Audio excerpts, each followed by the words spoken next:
আসসালামু আলাইকুম প্রিয় ফেসবুক বন্ধুরা, আপনারা কেমন আছেন? ফেসবুক বন্ধুরা, আমি একটা রেসিপি নিয়ে আসলাম আপনার সামনে। আমার রেসিপিটা দেখবেন। রেসিপিটা সেদে প্রথমে নিয়েছি টক দই, পরে দিয়েছি মিক্স মশলা, হলুদ, মরিচের গুঁড়া, এটা হচ্ছে নানা পাতা পাউডার,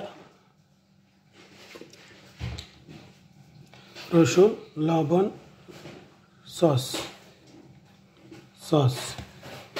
পরে দিচ্ছি তেল, লেবুর পানি, লেবুর শুকরারে এইভাবে করে দিছি, লেবুর শুকলা ওগুলো দিয়েছি।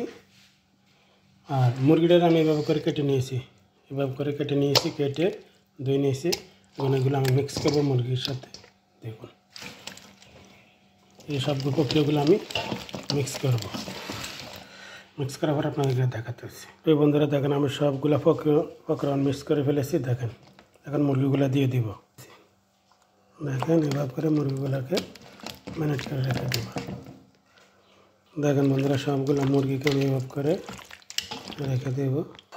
তো বন্ধুরা দেখেন, আমি মুরগিগুলো মিক্স করে ফেলেছি।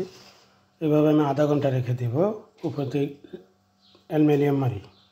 দেখেন, এভাবে আমি প্লাস্টিক জাতীয় অ্যালুমিনিয়াম মারে আধা ঘন্টা রেখে দিছি। আধা ঘন্টা পরে বন্ধুরা আমার আধা ঘন্টা হয়ে গেছে। এখন আমি মুরগিটা এরকম একটা সানিয়া লইছি, এই সানিয়ার মধ্যে দিব। দেখেন কীভাবে, দেখেন বন্ধুরা, আমি কীভাবে করে দিয়ে দিচ্ছি। দেখেন হয়ে গেছে আমার মুরগি। এটা এখন আমি ওভেনের মধ্যে দিব। এটার মধ্যে আমি কোনো পানি অ্যাড করিনি। 1 চামচ হলদির গুঁড়ো, 1 চামচ মরিচের গুঁড়া, 1 চামচ মিক্স মশলা, 1 চামচ আপনার 2 চামচ রসুন, আর দিয়েছি টক দই, দিয়েছি সয়া সস, একটু দিয়েছি টমেটো পেস্ট, স্বাদ মতো লবণ, সব কিছু দিয়ে এভাবে করে এখন আমি এটা দিয়ে ভালো করে অ্যালুমিনিয়াম দিয়ে করে দেবো। দেখেন, আমি এভাবে বদ্ধ করি। এখন ফুরনের ভিতরে দিয়ে দিব, ওভেনের ভিতরে। তবে চেষ্টা করবেন সবাই লেবুর রসটা দেওয়ার জন্য। আমি এখন এটার ভিতরে দিয়ে দিব। দেখেন প্রিয় বন্ধুরা, আমি এটার ভিতরে দিয়ে দিছি। আমার আগুনের তাপমাত্রা একদম কম, 70% আমি দিছি।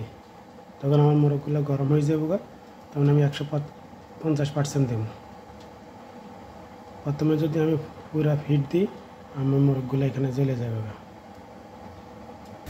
প্রিয় বন্ধুরা দেখেন, আমার মুরগিরা আমি এখন উপরে দিয়ে একটু আগুন দিয়ে লাল করে দেবো। নিচের আগুন শেষ, উপরে দিয়ে একটু আগুন দিব। দেখেন আমার মুরগিটা হয়ে গেছে। প্রিয় বন্ধুরা দেখেন, আমার মুরগিটা হয়ে গেছে, ভাত হয়ে গেছে, সব কমপ্লিট। আমার পোলাওটা হয়ে গেছে। তো সবার উদ্দেশ্যে একটা কথা বলি, আমার ফেসবুক পেজটাকে ফলো করে, ইউটিউবটাকে ফলো করে, এবং আমার ফেসবুক পেজের মধ্যে আমার ইউটিউব চ্যানেলটা দেওয়া আছে, একটু সবাই ভিজিট করে আসবেন। আর আপনাদের মতামত জানাবেন আমার মোরগ সানিয়াটা আর বিরিয়ানি পোলাওটা কেমন হয়েছে। এই বলে আপনাদের বিদায়। আল্লাহ হাফেজ।